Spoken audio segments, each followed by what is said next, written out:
Assalamualaikum warahmatullahi wabarakatuh. Saya Kepala SMK PGRI 1 Giri Banyuwangi mengucapkan selamat kepada teman-teman BK yang telah mengikuti diklat, dengan harapan setelah mengikuti diklat Bapak Ibu BK bisa mengenali potensi anak-anak secara keseluruhan, sehingga diharapkan kegiatan ini bisa menambah ilmu, bisa menambah pengalaman yang sangat baik sekali. Terima kasih yang bisa saya sampaikan. Assalamualaikum warahmatullahi wabarakatuh. Assalamualaikum warahmatullahi wabarakatuh.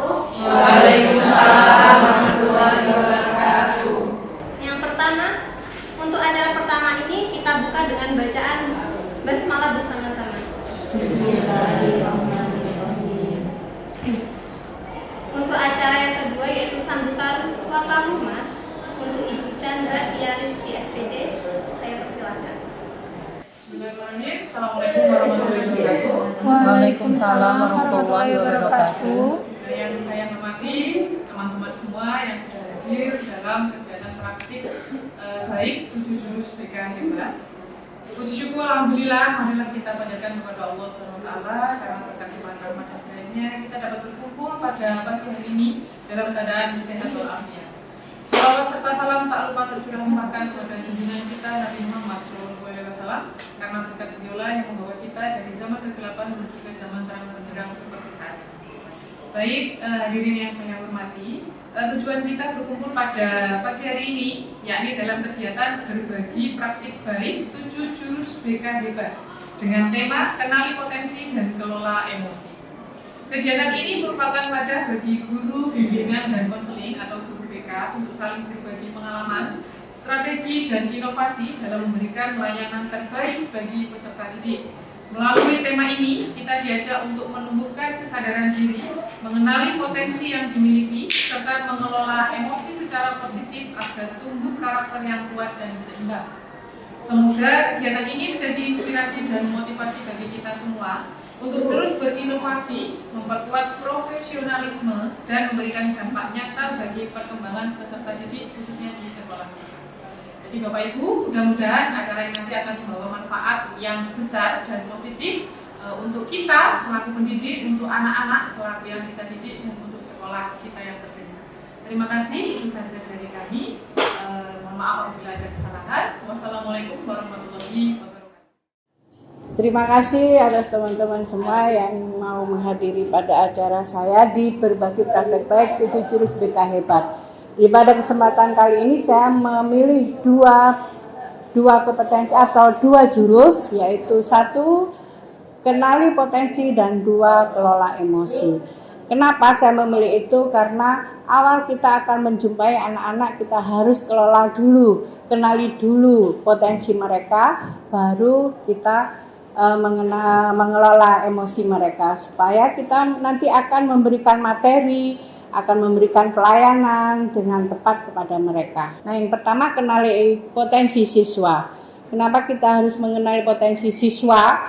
Kita harus mengenali bagaimana siswa kita, agar supaya kita nanti menyampaikan materi dan menyampaikan layanan tepat sasaran pada mereka. Nah, untuk tujuannya, kita mengapa mengenali potensi siswa, itu yang sangat penting, karena siswa kita berbeda-beda.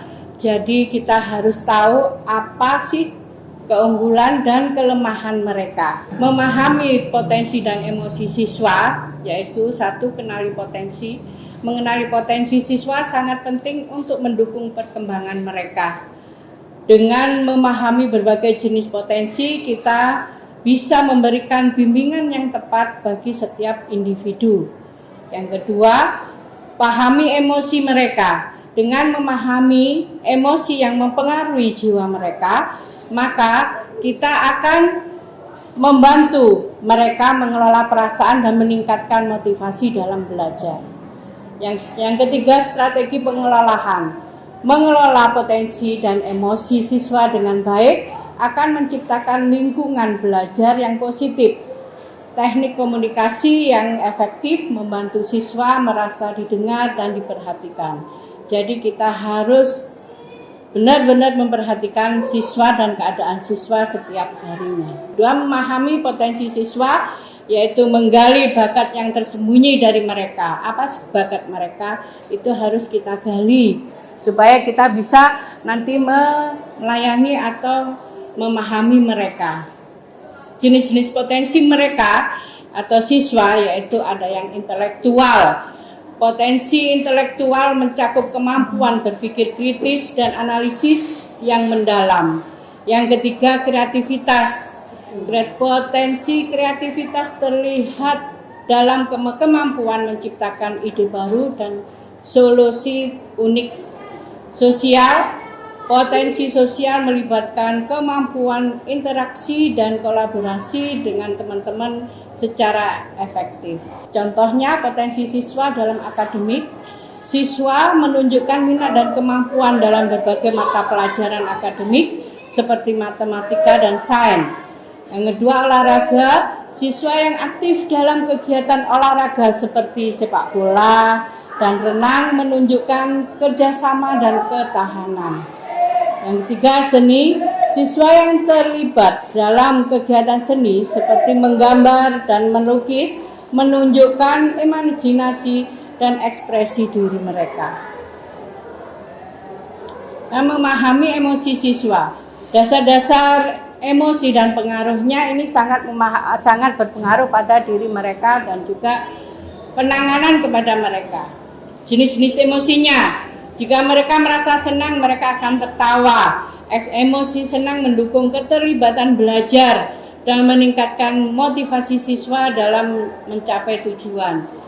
Kalau sedih, mereka akan tidak mau tahu dengan lingkungannya, mereka akan larut dalam perasaannya. Emosi sedih dapat muncul ketika siswa mengalami kesulitan atau kehilangan, mempengaruhi fokus belajar mereka.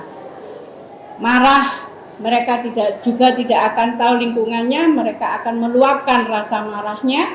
Emosi marah seringkali memicu ketegangan dalam interaksi sosial, mempengaruhi hubungan dengan teman dan guru. Strategi mengenali emosi mereka bagi kita sebagai pendidik yaitu pendekatan praktis, di mana pendekatan itu bisa dengan bahasa tubuh.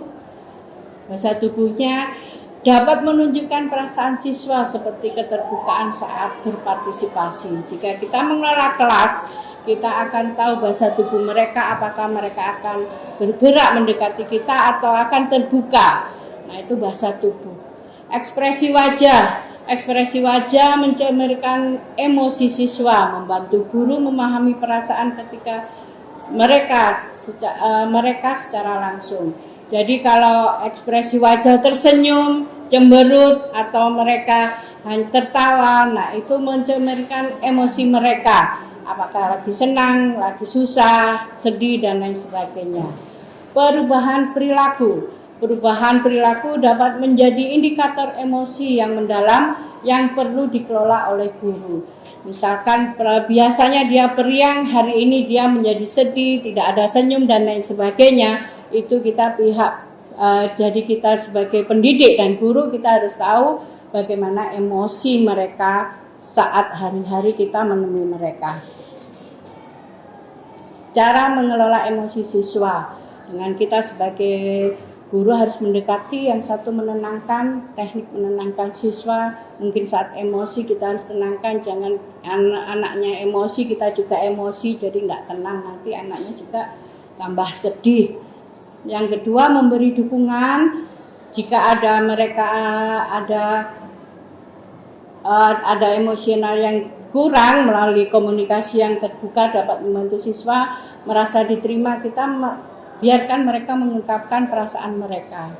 Jadi kita dukung apapun yang dikatakan mereka, itulah ungkapan hati mereka. Yang ketiga, membimbing regulasi. Mengajarkan teknik regulasi emosi seperti latihan pernafasan dapat membantu siswa mengelola perasaan dengan lebih baik. Jika mereka lagi marah, menangis, tenangkan dulu, tarik nafas, tenangkan dulu mereka, baru nanti kita akan berkomunikasi bagaimana pasti mereka akan mencurahkan perasaan mereka. Nah itu tadi dari bagaimana kita mengenali potensi mereka, bagaimana kita mengelola emosi mereka agar potensi dan emosi siswa itu untuk kegiatan kita selanjutnya. Terima kasih. Assalamualaikum warahmatullahi wabarakatuh.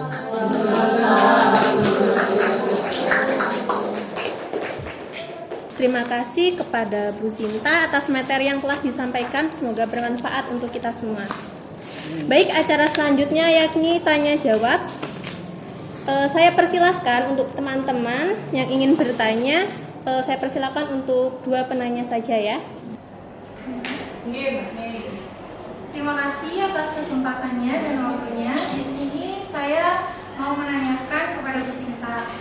Kira-kira indikator apa indikator keberhasilan yang Bu Sinta gunakan untuk menilai perkembangan potensi dan pengelolaan emosi kepada siswa? Terima kasih. Terima kasih Mbak Neng. Indikator keberhasilan dari kegiatan ini itu siswa mulai lebih percaya diri, berani berbicara tentang perasaan mereka, dan mampu mengendalikan emosi saat menghadapi konflik, sehingga memberikan kepercayaan pada siswa, di mana kita selalu dukungan motivasi yang kita berikan. Saya mau menanyakan Bu Sinta, bagaimana Anda mengintegrasikan pendekatan 7 jurus BK Hebat dalam kegiatan layanan BK sehari-hari? Terima kasih. Terima kasih Bu Nini. Di sini saya mengintegrasikan 7 jurus BK Hebat dalam layanan saya sehari-hari. Itu saya menerapkan prinsip reflektif, empatik dan kolaboratif saat melakukan atau memantau layanan, baik layanan individu maupun layanan di layanan kelompok, sehingga saya memerlukan kolaboratif dengan guru, mungkin dari wali kelasnya, dengan siswa, dengan guru mapelnya. Itu pemantauan saya seperti itu. Acara demi acara sudah kita lalui. Semoga materi yang kita terima pada hari ini bermanfaat untuk kita semua. Saya sebagai pembawa acara pamit undur diri. Terima kasih. Wassalamualaikum warahmatullahi wabarakatuh. Alhamdulillah, saya merasa senang karena mendapatkan beberapa ilmu dalam kegiatan ini. Yang bisa, salah satunya yaitu bisa memahami emosi atau mengenali potensi siswa asuh saya. Terima kasih. Baik, menurut saya tentu saja kegiatan ini baik ya, khususnya untuk menggali potensi dan emosi siswa, juga untuk menelusuri apa kebutuhan siswa itu nantinya di dunia nyata. Saran saya diharapkan untuk terus melakukan asesmen kebutuhan siswa agar setiap jurus yang digunakan dan diberikan sesuai dengan karakteristik siswa tersebut.